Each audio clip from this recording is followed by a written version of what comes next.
के यहाँ पलामू लालटेनगंज में मेरी माँ दीदी का जन्म हुआ। और जब दीदी का जन्म हुआ, ये दीदी का 73वां जन्म दिवस है। 73 वर्ष के आज मेरी दीदी माँ हो गई।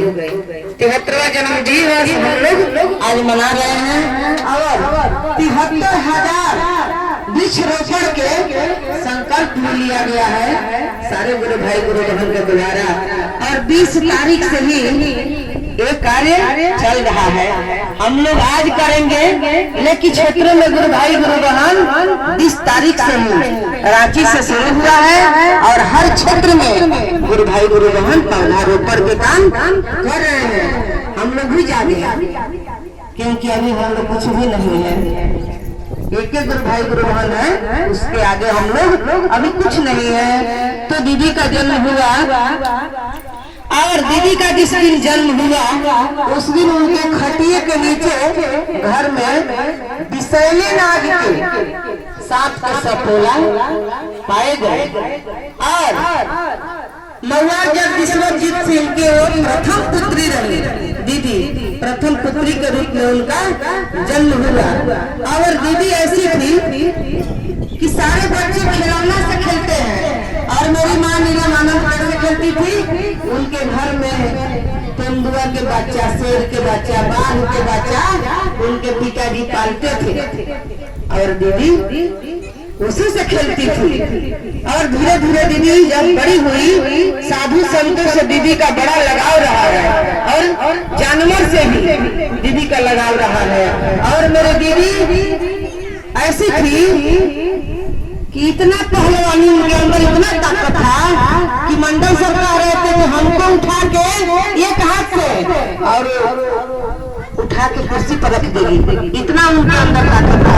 और सारे लोग तो हाथ से बंदूक चलाते हैं, और मेरे दीदी माँ एक हाथ से साहब का बंदूक था, उसका निशाना साधती थी, और निशाना कभी चूकता नहीं था। आज तक दीदी का चाहे सिंह के कार्य में हो, चाहे लौकिक जीवन में हो या परलौकिक में हो, उनका निशाना कभी नहीं चुका है। जिनके आंखों से आंख मिला दी दीदी, उनके दिल में उतर जाती थी। आज जो गुरु भाई गुरु बहन है, दीदी से जो भी मिले हैं, आज उनका जीवन धन्य है। वो लोग बताते हैं कि दीदी क्या थी। आज दीदी नहीं होती, दीदी का नाम क्या था? देखिए सांप तो निकला, लेकिन दीदी का नाम राजमणि नीलम आनंद, क्योंकि उनका राजा की बेटी थी। उनके जो पिता थे महुआ जगदीश्वरजीत सिंह, वो जमींदार थे। यहाँ के सारे इलाके के कार्यभार उन्हीं के हाथों में था, वही संभालते थे, वही करते थे सारे कार्य। इतना बड़ा आज दीदी ने जो कदम उठाई है, आज ये जितना एक फूल के बगिया है जो आज दिख रहा है, कोई गुलाब का है, कोई अड़हुल का है, कोई कनैल का है, हर चीज का फूल है। यहाँ जो हम और आप दिख रहे हैं, इसका मालिक कौन है? इसका मालिक है महादेव।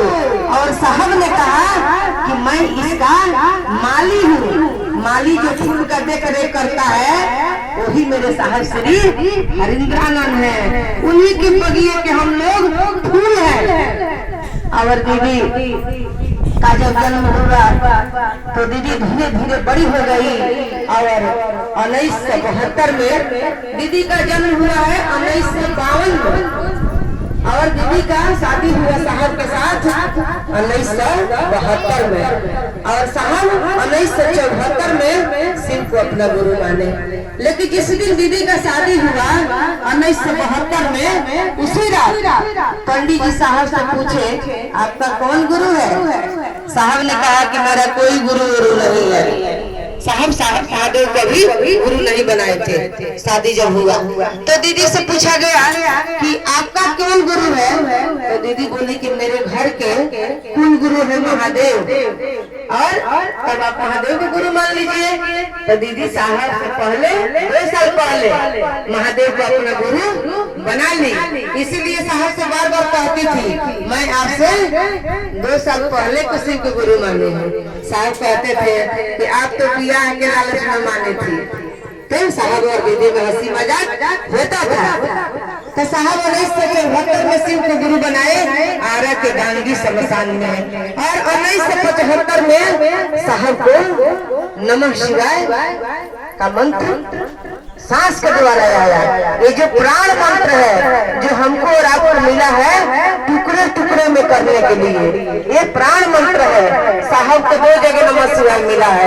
एक जगह चावल पर लिख के, जब दीदी लिख के रखी थी वहाँ हर भोला जागरण भजन, तो वही चावल पर लिखाया था हर भोला और नमः शिवाय का मंत्र आया था। तो दीदी लिख के बोली महादेव से कि ये कितने बार करना है, तब फिर चावल पे लिखा गया 108 बार करना है। फिर दीदी लिखी कि कब तक करना है, तो फिर लिखा गया चावल पे कि आजीवन करना है, मतलब जब तक हमारा और आपका जीवन रहेगा तब तक हमको नमः शिवाय के जाप करना है। ये महामंत्र है। ये मंत्र करने से क्या होगा कि हमारा और आपका कर्म फल कटेगा। यही है तीसरा सूत्र। और बरखा दीदी बड़ा सुंदर बताती है कि शादी जब दीदी का हुआ तो पता नहीं चल रहा था कि कितने बाराती जाएंगे। तब साहब से उनके पिताजी पूछे कि कितने लोग आएंगे बाराती। तो अब आप बताइए कि गुरु भाई गुरु बहन इतना है, कोई गिनती कर सकता है कितने बाराती जाएंगे।